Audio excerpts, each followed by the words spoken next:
Magandang araw po sa ating lahat. Sa video ito, ituturo ko po kung paano natin makukuha ang ating LOA or yung tinatawag nating SD at saka mean ng ating LOA. So ito po yung ating tawag nito, template. So meron po tayong bagong template ng LOA. So ito po yun. Pag open mo po, ito po ang ating makikita. So dito po sa una, ito po, encode the MELC. So ngayon po ay gagawin po natin yung sa GMRC. So halimbawa po, sa GMRC po natin, meron po tayong 6 na MELC. Ngayon po, titingnan po natin doon sa LOA. Nasaan ba yan? Ayan ito. So, meron ng MELC 1, 2, 3, 4, 5, 6. So, ngayon po, ang susunod po natin titingnan ay yung TOS ng GMRC. So, ito po ang, wait lang. So, ito po ang TOS ng GMRC po natin. So, dito po sa TOS, makikita po natin dito per MELC. Ito po yung MELC. Nakalagay po dito kung ilang item per MELC. So, halimbawa po MELC 1. Meron po tayong 4 na item sa MELC 1. So, ang placement po nito ay nasa number 1 hanggang number 4 or item number 1 to 4. Tandaan po natin yung item placement, ibig sabihin po dito po natin makikita yung MELC na ito. So, halimbawa po, unahin po natin yung sa number MELC 1. So, sa MELC 1 po, may 4 na item and then, nakalagay po ito, makikita po natin ito sa number 1 to 4. So, halimbawa po, ito po, ayan. So, itong i-highlight ko po, ito po ay item MELC 1. Lahat po ito ay MELC 1. Sunod po natin gagawin, open po natin yung template. Ayan, wait lang, i-zoom ko para makita. So, dito po sa pinakataas na bahagi, GMRC po ang ginagawa po natin. So, halimbawa po, ayan.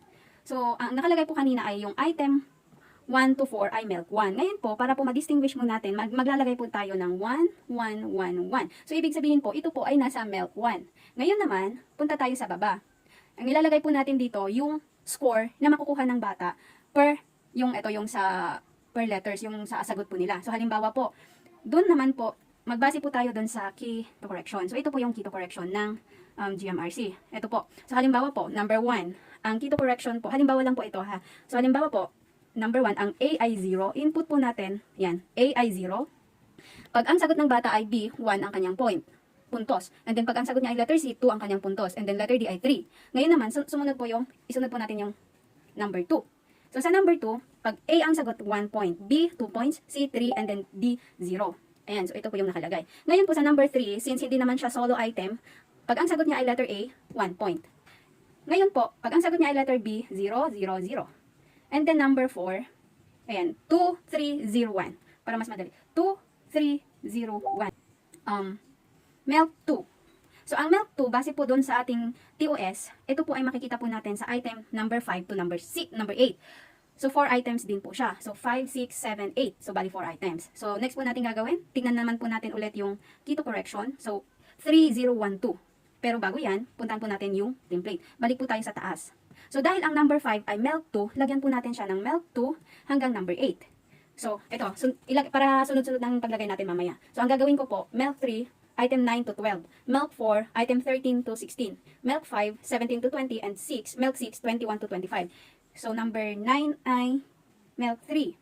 3, 3, 3. And then 13 ay MELC 4, 4, 4 hanggang MELC 16. And then MELC 5, number 17, ilagay naman natin ang 5 hanggang 20. And then MELC 6, 21 hanggang 25. Ayan. So, dito po natin madidistinguish kung anong MELC siya kabilang. Yan, balikan naman po natin sa baba. Itutuloy na natin yung paglagay ng key to correction. So, sa number 5, item number 5, 3012. Pag A ang sagot, 3. Pag B, 0. Pag C, 1. And then 2 pag letter D. Number 6, 0, 1, 2, 3. 0 siya. So, 0 kapag A ang sagot niya, 1 point kapag letter B kasi yun naman ang tamang sagot, and then 0, 0 sa C and D. 1, 0, 2, 3. 1, 0, 2, 3. Ay, sana naiintindihan ninyo. Wala. 0, sorry. 0, ulit. 3, 2, 1. Ayan. So, ito po yung parang pinaka-key to correction po natin. Dito po sa baba. Ngayon po, scroll po natin sa baba. Ayan. So, ang S1, dito po sa gilid. I-zoom natin. Wait lang.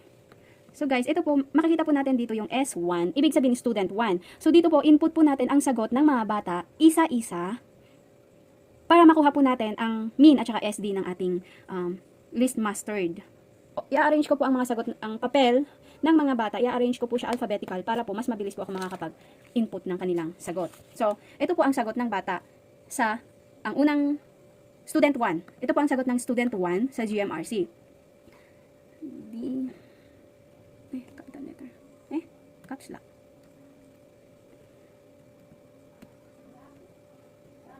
sa GMRC po, meron po tayong 70 points. Ngayon po, ang student 1, ang kanyang score ay So, sa student 1, ang kanyang naipong score ay 54 points. Ngayon naman, balik tayo sa student number 2. Dito naman, ilalagay po natin ang score ni student number 2 dito sa S2.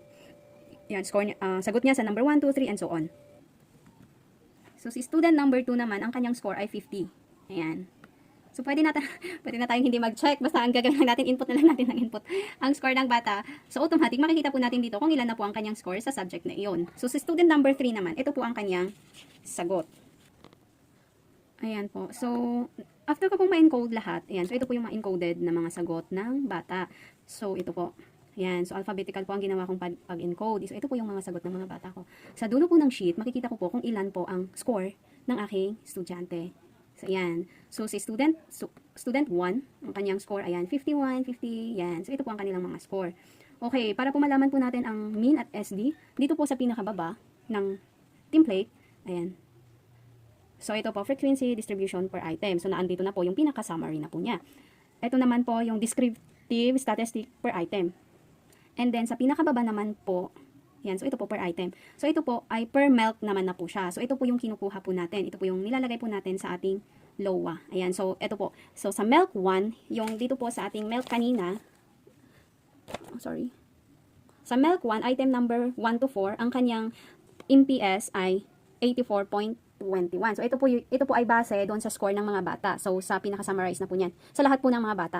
Ayan, 84.21 at ang kanyang SD naman po ay 1.62. Ngayon naman po, sa MELC 2, item 5 to 8, ayan, 82.24. Ang kanyang SD naman ay 2.44. So, ngayon naman, ay titingnan na po natin yung Google Sheet ng LOA at i-encode na po natin ang mga ito ayon sa MELC number po niya. Okay po.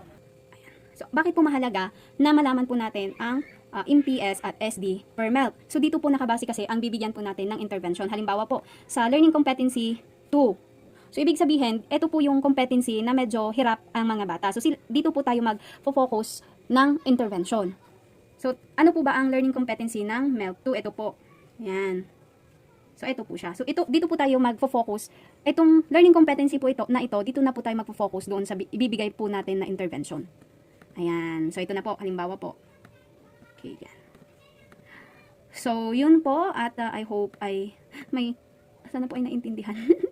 So, hindi po ako expert pagdating sa pagkuha ng LOA. Ito lamang po ang aking natatandaan kung paano kunin ang result ng LOA. So, pwede pa rin po kayong mag-seek ng help sa mga kasamahan po natin na naka-assign sa LOA. Wala kasing pasok ngayon kaya hindi namin maituro sa mga bago naming mga kasamahan. I hope may natutunan po kayo and that's all. Thank you.